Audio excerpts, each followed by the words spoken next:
गुरुर्ब्रह्मा गुरुर्विष्णु गुरुर्देवो महेश्वर गुरुर्साक्षात् परब्रह्म तस्मै श्री गुरुवे नमः। मैं अपने गुरुदेव महादेव के चरणों में कोटि कोटि प्रणाम करती हूँ। माँ भवानी के चरणों में कोटि कोटि प्रणाम करती हूँ। सभी देवी देवताओं के चरणों में कोटि कोटि प्रणाम करती हूँ। सभी गुरु भाई बहनों के चरणों में मेरा कोटि कोटि प्रणाम। सभी का बहुत बहुत धन्यवाद। आज हम सुनेंगे शिव पुराण के रुद्र संहिता द्वितीय खंड में से गणों के मुख से और नारद से भी सती के दग्ध होने की बात सुनकर दक्ष पर कुपित हुए शिव का अपनी जटा से वीरभद्र और महाकाली को प्रकट करके उन्हें यज्ञ विध्वंस करने और विरोधियों को जला डालने की आज्ञा देना। ब्रह्मा जी कहते हैं, नारद वह आकाशवाणी सुनकर सब देवता आदि भयभीत तथा विस्मित हो गए। उनके मुख से कोई बात नहीं निकली। वे इस तरह खड़े या बैठे रह गए मानो उन पर विशेष मोह छा गया हो। भृगु के मंत्र बल से भाग जाने के कारण जो वीर शिवगण नष्ट होने से बच गए थे, वे भगवान शिव की शरण में गए। उन सब ने अमित तेजस्वी भगवान रुद्र को भली भांति सादर प्रणाम करके वहाँ यज्ञ में जो कुछ हुआ था वह सारी घटना उनसे कह सुनाई। गण बोले, महेश्वर, दक्ष बड़ा दुरात्मा और घमंडी है। उसने वहां जाने पर सती देवी का अपमान किया और देवताओं ने भी उनका आदर नहीं किया। अत्यंत गर्व से भरे हुए उस दुष्ट दक्ष ने आपके लिए यज्ञ में भाग नहीं दिया, दूसरे देवताओं के लिए दिया और आपके विषय में उच्च स्वर से दुर्वचन कहे। प्रभु, यज्ञ में आपका भाग न देखकर सती देवी कुपित हो उठी और पिता की बारंबार निंदा करके उन्होंने तत्काल अपने शरीर को योग अग्नि द्वारा जलाकर भस्म कर दिया। यह देख 10,000 से अधिक पार्षद लज्जावश शस्त्रों द्वारा अपने ही अंगों को काट काट कर वहां मर गए। शेष हम लोग दक्ष पर कुपित हो उठे और सबको भय पहुंचाते हुए वेग पूर्वक उस यज्ञ का विध्वंस करने को उदित हो गए, परंतु विरोधी भृगु ने अपने प्रभाव से हमें तिरस्कृत कर दिया। हम उनके मंत्र बल का सामना न कर सके। प्रभु विश्वम्भर, वे ही हम लोग आज आपकी शरण में आए हैं। दयालु, वहां प्राप्त हुए भय से आप हमें बचाइए, निर्भय कीजिए। महाप्रभु, उस यज्ञ में दक्ष आदि सभी दुष्टों ने घमंड में आकर आपका विशेष रूप से अपमान किया है।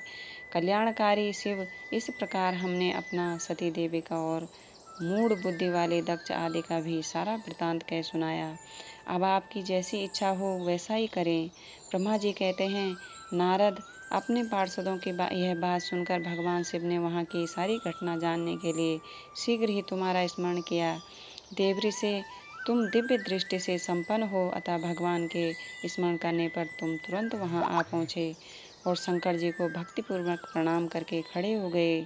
स्वामी शिव ने तुम्हारी प्रशंसा करके तुमसे यज्ञ में गई हुई सती का समाचार तथा दूसरी घटनाओं को पूछा।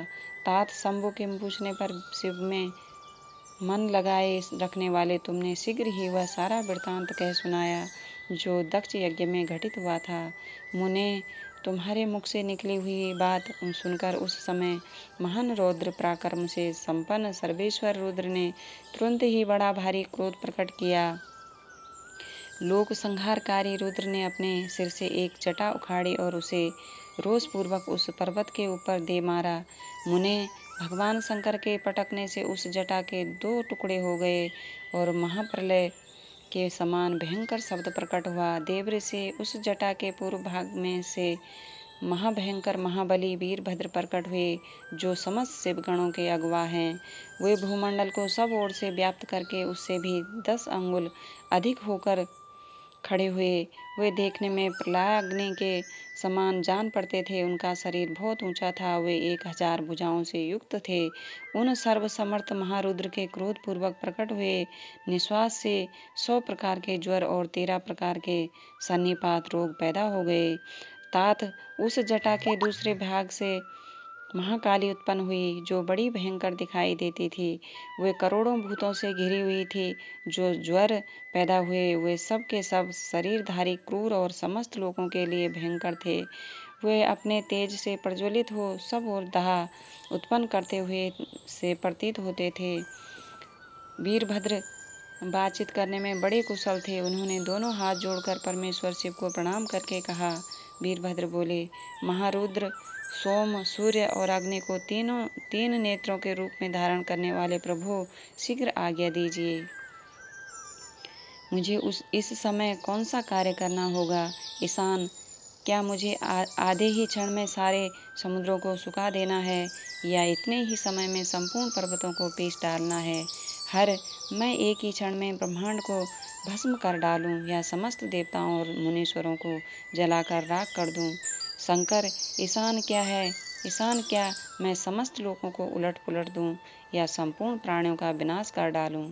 महेश्वर, आपकी कृपा से कहीं कोई भी ऐसा कार्य नहीं है जिसे मैं नहीं कर सकूं। पराक्रम के द्वारा मेरी संपन्नता करने वाला वीर न पहले कभी हुआ है और न आगे होगा। शंकर, आप किसी तिनके को भेज दें तो वह भी बिना किसी यत्न के क्षण भर में बड़े से बड़ा कार्य सिद्ध कर सकता है, इसमें संशय नहीं है। शंभु, यद्यपि आपकी लीला मात्र से सारा कार्य सिद्ध हो जाता है, तथापि जो मुझे भेजा जा रहा है यह मुझ पर आपका अनुग्रह ही है। शंभु, मुझ में भी जो ऐसी शक्ति है वह आपकी कृपा से ही प्राप्त हुई है। शंकर, आपकी कृपा के बिना किसी में भी कोई शक्ति नहीं हो सकती। वास्तव में आपकी आज्ञा के बिना कोई तिनके के आदि को भी हिलाने में समर्थ नहीं है, यह निसंदेह कहा जा सकता है। महादेव, मैं आपके चरणों में बारंबार प्रणाम करता हूँ। हर, आप अपने अभिष्ट कार्य की सिद्धि के लिए आज मुझे शीघ्र भेजिए। शंभो, मेरे दाहिने अंग बारंबार फड़क रहे हैं, इससे सूचित होता है कि मेरी विजय अवश्य होगी, अतः प्रभु मुझे भेजिए। शंकर, आज मुझे कोई अभूतपूर्व एवं विशेष हर्ष तथा उत्साह का अनुभव हो रहा है और मेरा चित्त आपके चरण कमल में लगा हुआ है, अतः पग पग पर मेरे लिए शुभ परिणाम का विस्तार होगा। शंभो, आप शुभ के आधार हैं, जिसकी आप में सुदृढ़ भक्ति है उसी को सदा विजय प्राप्त होती है और उसी का दिनों दिन शुभ होता है। नमः शिवाय, नमः शिवाय। मैं अपने गुरुदेव महादेव के चरणों में कोटि कोटि प्रणाम करती हूँ। माँ भवानी के चरणों में कोटि कोटि प्रणाम करती हूँ। सभी गुरु भाई बहनों के चरणों में मेरा कोटि कोटि प्रणाम। सभी का बहुत बहुत धन्यवाद।